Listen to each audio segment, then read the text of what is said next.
everything was done to try to learn how to become a better basketball player. Everything. And so when you have that point of view, then literally the world becomes your library to help you to become better at your craft.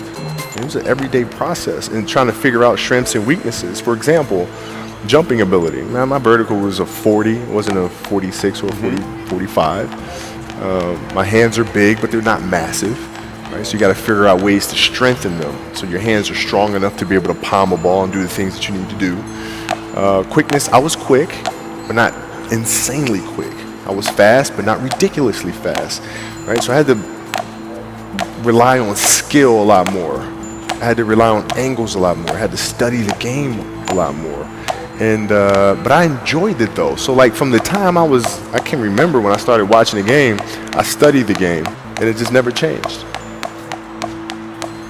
It's a good separation for me, emotionally, to be able to put myself in a place where at practice or when I'm training or during games, I switch my mind to something else. I switch my mode into something else, right? For me, it's the equivalent of Maximus, Decimus, Meridius, and Gladiator picking up the dirt, smelling the dirt. It's go time, right? So that was my mental switch. It's like an actor getting ready for a film. You got to put yourself in that cage. When you're in that cage, you are that character. And then when you leave there, it's something completely different. But when I'm in that cage, bro, don't touch me, don't talk to me. It's not about you, man. Like, okay, you feel embarrassed. You're not that important. Like, get over yourself, right? Like, you're worried about how people may perceive you, and like you're walking around and it's embarrassing because you shot 5 air balls. Get over yourself, right? And then after that, it's okay, well, why did those air balls happen? Got it. The players that had that passion but weren't willing to commit their entire lives to doing that, right? It's a choice. Right? You have other things. You have family. You have all these other things that you have to do. The game can't really be your #1 priority. And so I was just looking at that like, man, this is going to be fun.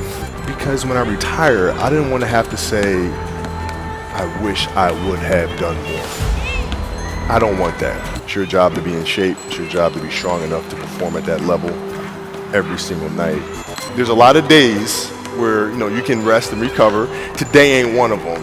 Your back can bother you any other day. That ain't bothering me today. If we have a project and you're saying, okay, I can do that, that's not the project we want.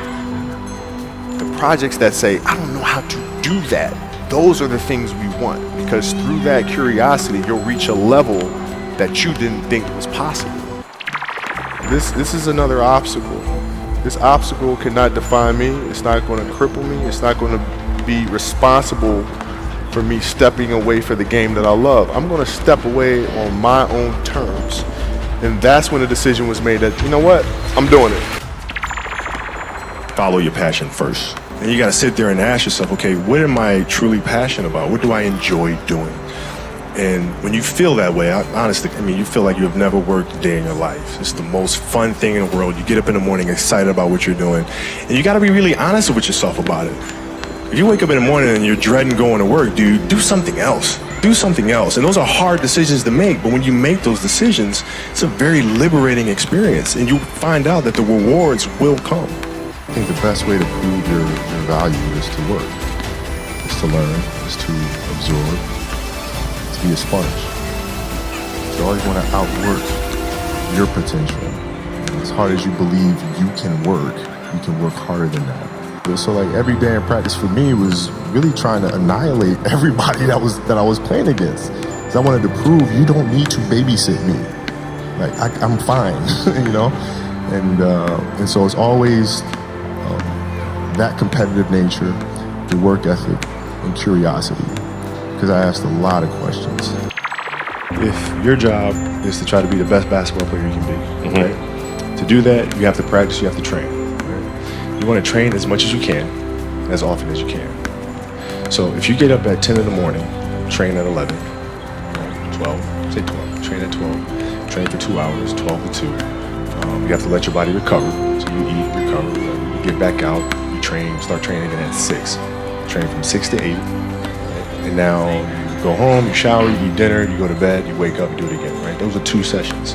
Right now, imagine you wake up at 3, you train at 4, you go 4 to 6, come home, breakfast, relax, blah, blah, blah. Now you're back at it again, 9 to 11, right? You relax, and now all of a sudden you're back at it again, 2 to 4, and now you're back at it again, 7 to 9. Look how much more training I have done by simply starting at 4, right? And so now you do that, and as the years go on, the separation that you have with your competitors and your peers just grows larger and larger and larger and larger and larger. And by year 5 or 6, doesn't matter what kind of work they do in the summer, they're never going to catch up because they're 5 years behind.